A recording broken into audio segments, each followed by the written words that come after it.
Hello, this is Diane Dalton. I'm going to show you how to use citations and styles to format a professional-looking report in Microsoft Word 2010.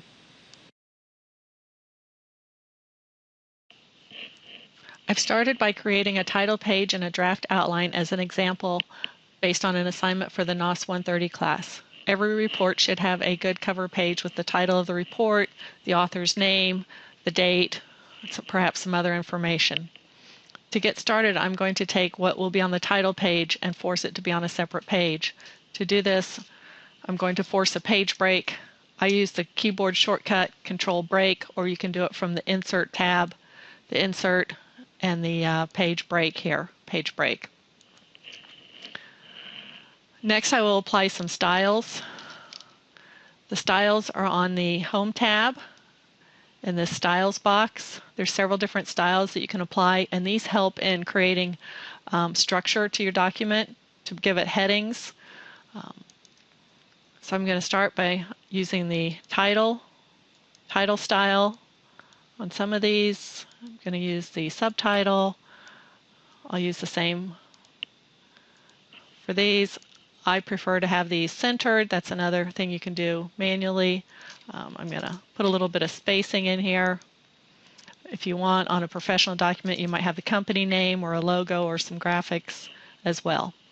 All right, so that's the title page. Now I'm going to go down to the first paragraph, the introduction, and for the main level headings, we're going to use heading 1. That's the style. These are predefined, and these are all top level headings that I'm identifying here. You can select the entire line. I'm going to go performance improvements. Let's see what else. User enhancements, and then a summary at the end.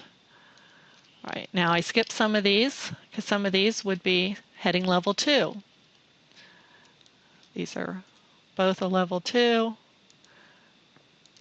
And this one I've stuck in an extra heading level 3.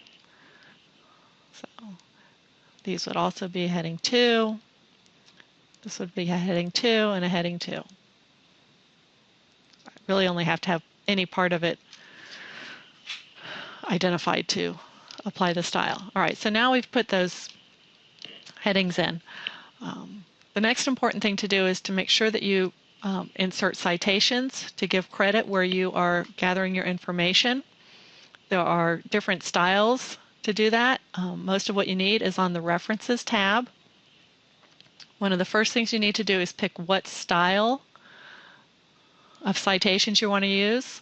Our different faculty have different preferences. I'm going to use the APA 5th edition. MLA 6th edition is another common one. So to do this, what you need to do is identify the paragraph where you need to put some information. I'm going to pop in a paragraph here. So let's say we need to put some more information here. You're going to do an insert citation. Now you might already have some citations listed if you've already put yours in, or you might add new source. First thing you need to do is identify what type of source. Is it a website? Is it a book, electronic source, book article, newspaper article? Many of these will be websites in the computer technology field.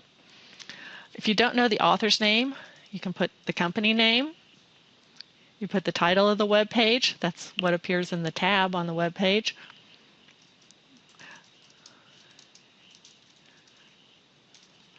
And then you have to put the URL, just like it would be a link.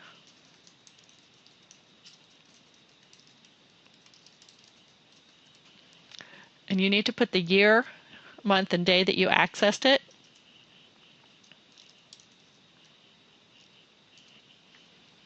At that point, then you have a source entered. What that does is it adds a insert here, which is your citation to show where you've gathered this information. Now, when you get down to the end and you're done, we're going to add another page, another blank page. I added it the wrong place, after the summary. So at the end of the document, you're going to insert your bibliography. There's two formats available. I'm going to ask for the works cited. So you pick this lower half, works cited, and you can see right away it quickly puts in all of the sources that you've identified. Now, another thing to finish up making your document very professional, after the title page, we're going to again go in and force a page break here. I want to go back to page 2. And on page 2, I want to put in a table of contents. There's several pre-formatted styles here. I'm going to pick one. As you can see, with the click of one button, after I've used all of those heading styles to format my document, I very quickly get a complete table of contents identifying everything in my report. If you have any questions, please ask. These are all easy tools to use in Microsoft Word 2010. Thank you.